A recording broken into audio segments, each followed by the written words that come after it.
Le 13 septembre, Jésus dit: Ce n'est pas une illusion d'optique.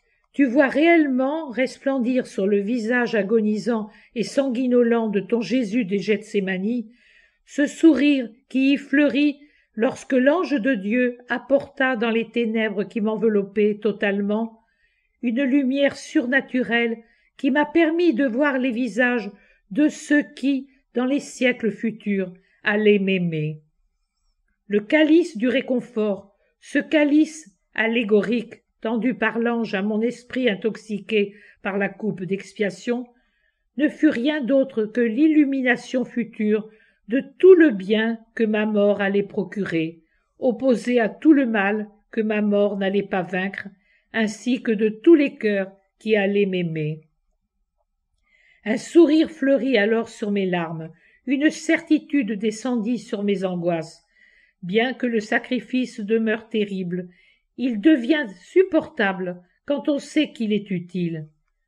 Je le savais alors. Mon sourire venait de cette assurance. Je te voyais, toi aussi, mon petit Jean. Je te montre maintenant le sourire d'alors pour te réconforter. Note personnelle. Tout comme il y a 15 jours, tandis que je regardais le bulletin d'inscription au servite de Marie que vous m'avez donné, j'ai vu fleurir sur le visage de Jésus un sourire si beau, si beau. Son visage en est devenu lumineux. Il semblait dire « Je suis heureux ».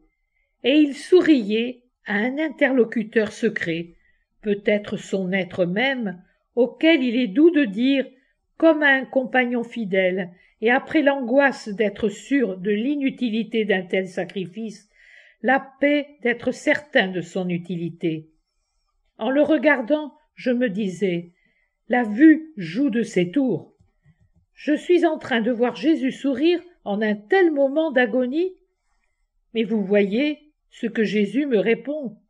Je ne me suis donc pas trompé. Qu'il soit béni pour ce sourire, parce que je n'en peux vraiment plus. Et si je vous disais tout ce qui hurle en moi, je vous désobéirais à vous comme au conseil de la mère. Je me tais donc, mais se taire ne veut pas dire pour autant étouffer ses voix.